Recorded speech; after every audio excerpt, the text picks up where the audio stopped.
Hi, Veronica Kennedy here, reviewing Kelley Del Luca's LinkedIn profile and illustrating the four most critical areas that really differentiate yourself on LinkedIn. And studies have shown the first place our eyes go to typically it's the profile picture. And while this is a great logo, it's actually a violation of LinkedIn terms to use a logo here instead of a profile picture. Now the odds of being bumped off of LinkedIn are pretty minute for this. However, a solution for people who, nothing wrong with them physically, but for whatever reason, they're just not picture people. So I have seen some very clever workarounds with this, either with a sketch or a cartoon, and a way to either submit, it can be an old picture, but submit a picture of you and have that converted into a sketch or a cartoon. You can do a search online even to have that done, or go on Fiverr, Fiverr.com, and for a very low investment, have a picture converted and then decide. Because right now it's an abstract thought, I don't know if I want to do that, but for a very low investment price point, you can have that done, look at it, and then decide if you're comfortable using it.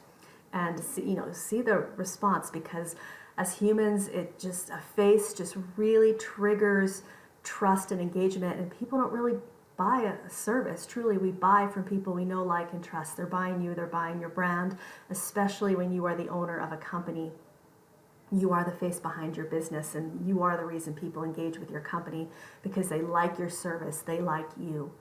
And the next critical area of LinkedIn, we've got a name here. Excellent. We don't have this is really the area of LinkedIn where we just feature our name. If we are going to use any acronyms after our name, we would just use like MBA or PhD, or if we're a vet, we could use DV. There's a SPHR certification that's pretty widely recognized.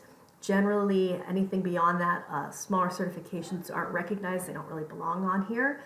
And again, well, technically it's a violation of LinkedIn policy to use superfluous information here instead of your name, because it can often interfere with LinkedIn search. LinkedIn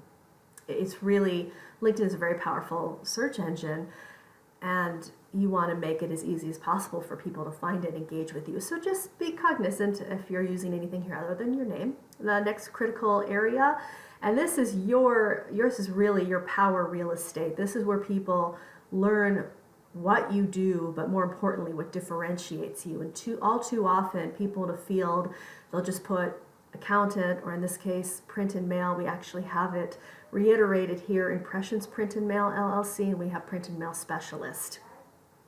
You don't really need to have that twice. That's not truly going to help your search rank all that much. To reiterate that, people will glance at this and they will understand, okay, what makes you different than any other print and mail? Do I even have a need for print and mail? So because I know this person, I know that she has been in graphics and print and mail for a long time. It was her passion. This is why she became the owner of her own company, specializing in this niche. There's a lot of services that she can offer that would differentiate her from another run-of-the-mill print and mail, because this is what she's really good at. So how can we highlight that? One example, and this is really exciting, something I noticed on her profile when we scroll down further, which very few people will scroll down past your summary. So if they like the four most critical areas, they might look at your next level of experience. But generally, that's going to be the majority of the content that people have time or patience for to read. And so just real quick, I just want to highlight she has been an award-winning print and mail company, and we could even put that here, award-winning print and mail, owner award-winning Impressions Print and Mail. And that just right there, that tells me something differentiated about why I work with her. And she does a really nice job with the fourth most critical area of LinkedIn. The banner, what you don't know about print and mail is probably costing you money. Sure, we all make assumptions about industries that we are not in, that clearly people who are in know a little bit more than we do, and how they can help us, and whether, at that point we decide it's a fit or not for our company. It could be timing, and this could really help me. So I have assumptions about print and mail, and consult with her might really help illuminate me to how this could help my business. So what is the action step that we want people to take when they land on our LinkedIn? Here, we want people to learn about what print and mail can help them or how we can save them money. So we reiterate that in the summary. That's nicely done. This is a little bit too chunked. I like how she has a short and sweet summary. And summary is a really powerful area to feature what differentiates you, how you can save a company more than 30%.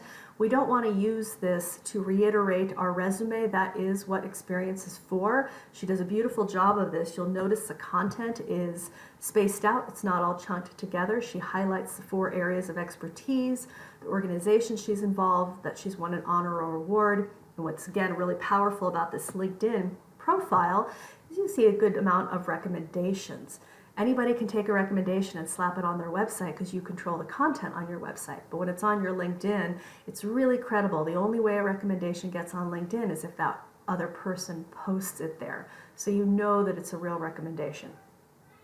And I like how below, she's a sculptor, she's an artist. It's another differentiated value on how this person really has the artist archetype to help me with my design and layout for what's going to make a powerful print ad to help my business.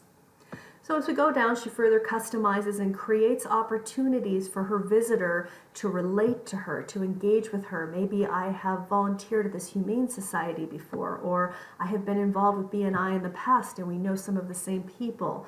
This creates further invitation, making it more likely for me to pick up that phone and call her and connect with her about learning what I need to know about print and mail to help save me money as a company. Often that is too great of a leap. People don't generally go from looking at a LinkedIn profile to calling your business. So how can we soften the touch, the engagement, make it more likely for people to engage with us without the commitment of making a phone call and potentially, the fear is that we'll spend too much time on it or we'll hear a sales pitch.